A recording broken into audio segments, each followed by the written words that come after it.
Well, been busy. Didn't record a lot of it because days, long and boring. So didn't want to waste a bunch of video on stuff that I would never use. So I have been working diligently and sanding and getting everything ready.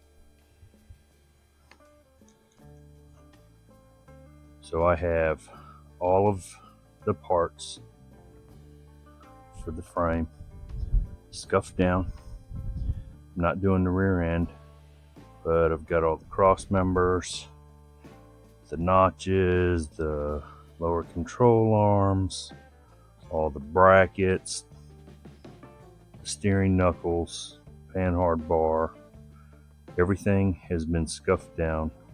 Bed mounts, everything has been scuffed down with the exception of the frame rails. Those aren't coming in very clear, but the frame rails, I did not pull those down yet. I will be doing those after I get all this stuff finalized. So they're all scuffed down. Scuffed them down with about 300 or 400 grit. I used Scotch-Brites. They worked real good with the Eastwood epoxy primer. It scuffs really easy, and then I used some sandpaper and blocked some places where it needed to be blocked. The rear cross member here, I drilled 3 holes for clamps, and those will be for the wiring to run from the driver's side, because the main harness will run down the driver's side. For the tail lights, it'll run from the driver's side across to the passenger side. So once I get the frame rails down, I'll have to drill some corresponding holes in the back half of the frame on both sides for clamps for those. But I've got everything scuffed down. Now I'm at a point where it's time to spray some sealer and get some color on it. So I will be recording that very soon. But that's where we're at. Once I get all these painted and they're cured out, I'll go ahead and organize them on the shelf and everything, and then get the frame rails down, get them done, and then once they're fully cured, then I will be able to start assembly. So a lot of work, a lot of sanding. Those are a lot of parts, but that's part of doing this job. I've got some 120 and I've got some 220 and I've got 320. So I am going to try the 220 and just see how quick that does, and then if I need to, I can always step down to the 120.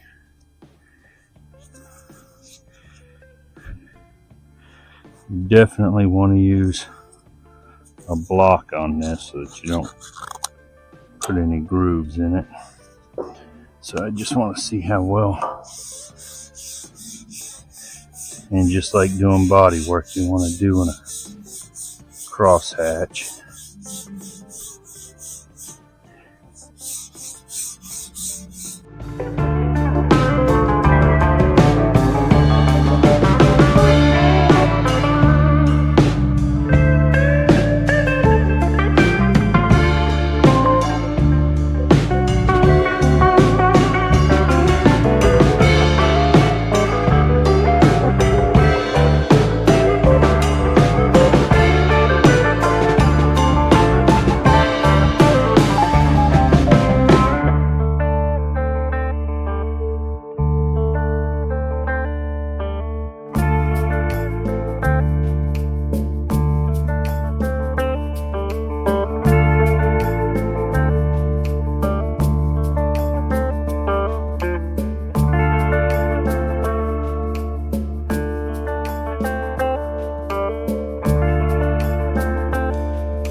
so here's my setup. I've already painted some parts. This is my setup. The first time I did it, I used the second blower with my paint booth hooked up right here. And it's supposed to put air through, and it didn't get a lot of airflow, so while I was painting there was a lot of overspray in there. So I came up with this idea with a box fan, pushing air through. Got 2 AC filters on the back, and it's keeping it pressurized. If you come up here, you can actually feel air coming out, and you can hear it moving. I've got it opened up right now. So I've got a bunch of parts in here. I'm fixing to come in here and wipe these down, get them all wiped down, and then get in here and shoot some sealer. And then once the sealer sets, about 30 minutes, then I'll come in here and shoot some color. So I'm going to move this over a little bit, so I'm not going to be directly spraying in the direction of the fan. But that fan is moving a lot of air through here. It's quite warm, but that works to my advantage. This stuff will be dry today, and then I can pull it down and start working at getting the next stuff out here ready to go. So let me get in here and get my solvent and get out here and wipe this stuff down and start shooting some primer or some sealer, and then I can get the paint mixed up and get a coat of paint on it. So here we go.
All right, well, here we have it.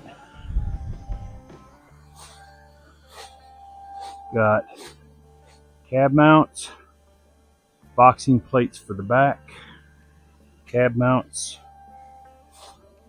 spindles, upper control arms, lower control arms, transmission mount, upper control arm and coilover mounts for the front cross member, rear cross member that the trailing arms bolt to, and then the boxing plates. 3 coats, let them cure, and then I'm done. Painting has gone well. Okay, so here's an update. Got the V4 paint booth right here. Works great. I've found that having the second blower, it does not work as well. So I take this red fan that I got from Home Depot and I put it in the doorway and put some air conditioning filters in front of it. And that puts enough airflow through so you don't have a bunch of paint mist hanging in the air. Works really well. Another thing I do is every time I use it, I scrub the inside of it. Use a little bit of purple power garden hose, and then I've got a brush for cleaning RVs, and I just clean everything out and hose all the overspray out of it to keep it clean. I also put plastic on the floor. So with that being said, we are down to just a few things left to prime or paint. So as you can see, I got some parts hanging. It looked like it was going to rain. So I've got everything painted except for the frame rails. So the next thing I'm going to be doing is getting them out there. The insides of them have been scuffed.